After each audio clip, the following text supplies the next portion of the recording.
O panoorin natin to ha. Sandro Marcos pumunta sa ICI. Walang silbi rin. Ayop ng ICI na yan o. Walang silbi kasi nag-ano siya ng executive session. Ayop ka talaga, tigas ng kupal mo. Wala rin yung live niya. Ayop na yan. O panoorin natin tong kupal nito. Ang tigas talaga ng mukha rin. Promise that face the media after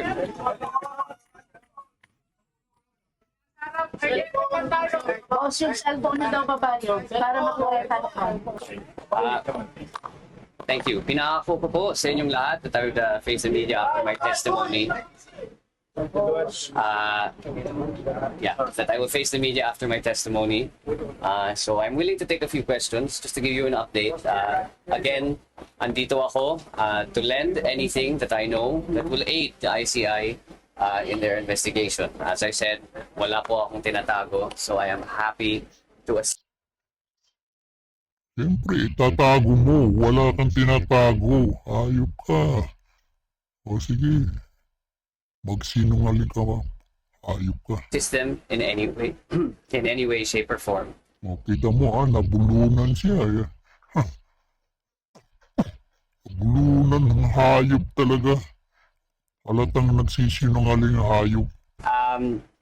With regards to how it went, kung ano man ang mga tinanong nila, I have given the ICI Kita full mo, yung tanong hindi live executive session, sila lang. Hayop talaga tong ICI na ito eh. Hayop talagang ICI. Alam ko ba may live? Wala namang live na tanong-tanong. Hayop. Sikreto, sila rin. Parang si Tambaloslos nung pumunta. Hayop. authority if they deem fit to release the video of my testimony. So again, I'm happy for them to do so if they believe that there is no information there that will jeopardize their investigation. Sir, yung Sandro, yung sinungaling kapatid ng magnanakaw, tanda mo, hayop ka. May tanong lang ako sa iyo, Mukhang hindi ka kinakabahan eh, kupal ka. Siyempre, tanong ko lang sino may gawa ng ICI? Sino? Diba yung tatay mong bangag? O sino nagbibigay ng pondo sa ICI? Diba tatay mo ring bangag? O sino ang pumili ng mga tao sa ICI? Diba tatay mo ring bangag? E di wala ring silbi, clear ka talaga. Clear ka, walang mangyayari eh. Tatay mong bangag ang may may gawa sa ICI, walang silbi. Kala mo maluloko mo kami, hayop ka, upal ka talaga. Executive session, hayop ka talaga allegations ni dating Congressman Zaldico, natalakay ba siya sa hearing niyo today? Yes po, tinanong. Well, again, I will just repeat my statement that it's pure fabrication and pure lies. Lie. Sinungaling daw si Saldi. Siyempre, sinungaling. Pareho kayo. Sinungaling kapatid ng magnanakaw. Kupal, tandaan mo yan, Sinungaling ka rin, hayop ka. Anak ng tokwa kayo. Pork barrel king kayong dalawa ni Tambaloslos. Hayop talaga kayo. Ganit talaga kayo sa pera, hayop kayo. Walang katapusan, bilyong hayop talaga kayong mga Marcos. Hayop talaga kayo.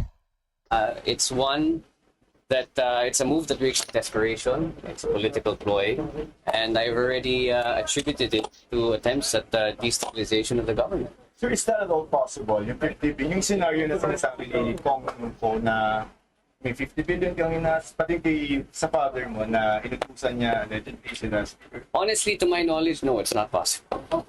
Why, sir? Because first of all, the executive has nothing to do with the legislative. And secondly, the allegations are untrue. I did not do any such a thing. Kung Antrudra.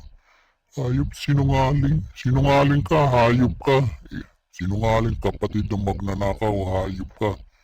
Ang kapal mong magsabi ng ganyan. Tigas talaga ng mukha mong hayop ka. Kikita niyo po yung listahan, may mga project dyan sa Davao City.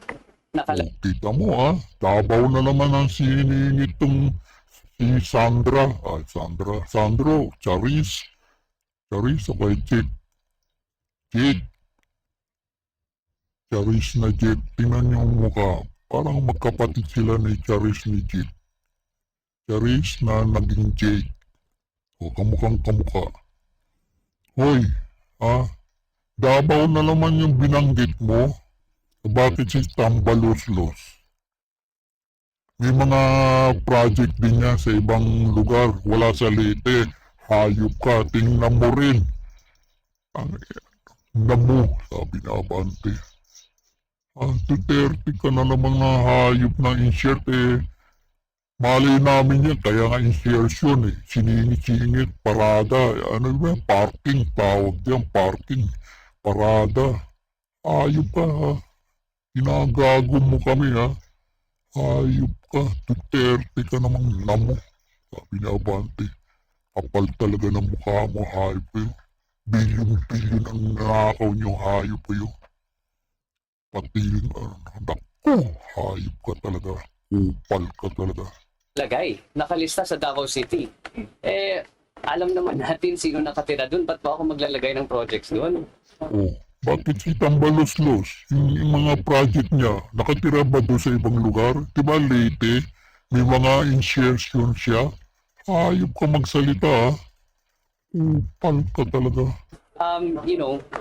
Sana naman pag-aralan nila ng mabuti. But in any case, it's really not worth it. It's like I said, it's just an attempt. Should the ICI investigate their father? Kasi may mga statements isa. I don't want to speak on behalf of the ICI. You're gonna have to ask them.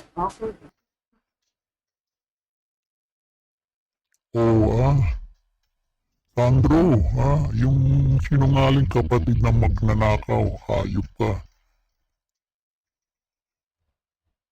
Dito naman tayo kay Rumuya, yung kapatid ni Boying naman. Anak ng toka, isa pa itong nito kupal din panoorin natin to. Yes, ba? First question po, Kat Domingo, ABS-CBN.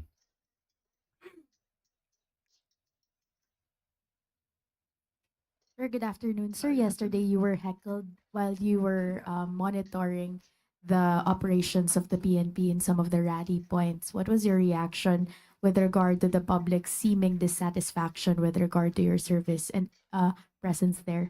Well, you have to distinguish between what you said within the public and the people there.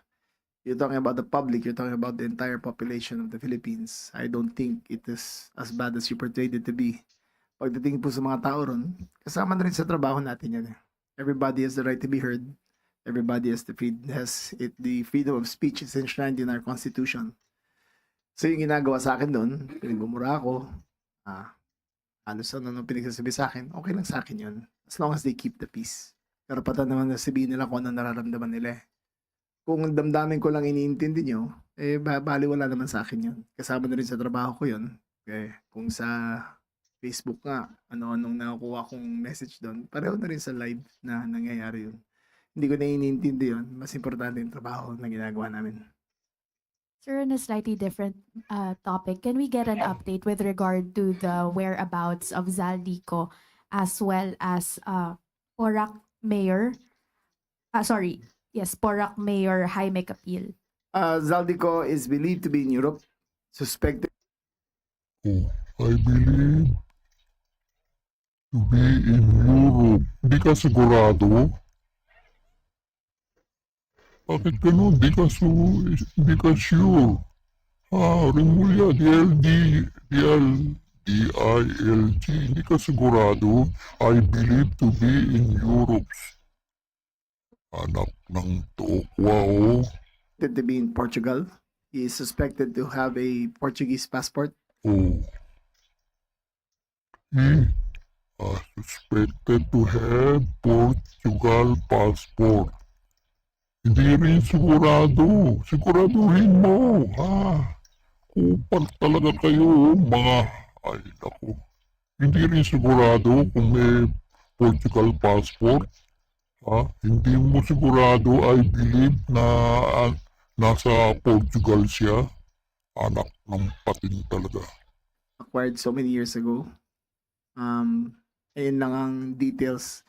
Nakikiusap kami sa lahat ng mga Pilipino sa buong mundo na kung makita nila si Zaldico, kung pwede na lang picturean. Oh, inutusan mo pa kami. Kupal ka talaga, ha?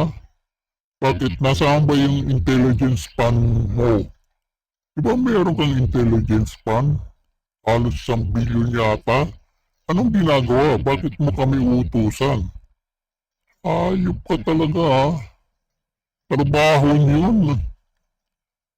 Nahanapin si Saldico, tapos utusan mo kami, hanapin namin at pag nakita, picturean kung andun siya. Ano ba ginagawa ng intelligence span nyo? Hindi nyo sigurado kung nasaan siya? Kupal ka talaga, isa ka pang kupal. PILG, wake up! Ikaw pa, intelligence span mo, nasaan? Billion din, ah.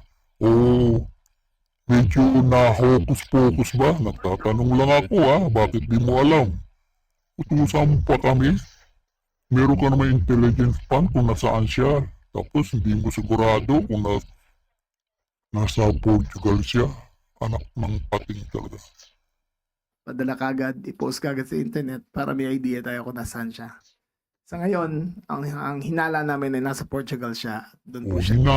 hinala. Hindi na naman sigurado. Siguraduhin nyo kung nasaan siya kasi may intelligence span kayo. Billion. Siguraduhin nyo. Naninirahan. Hinala. Pagdating kay Porac Mayor, he is in the Philippines. Anak ng poko. Anak ng... Oh, nainis lang ako. May mga intelligence. Tutusan pa kaming hanapin, picturean si Saldico. Kupal talaga itong DILG.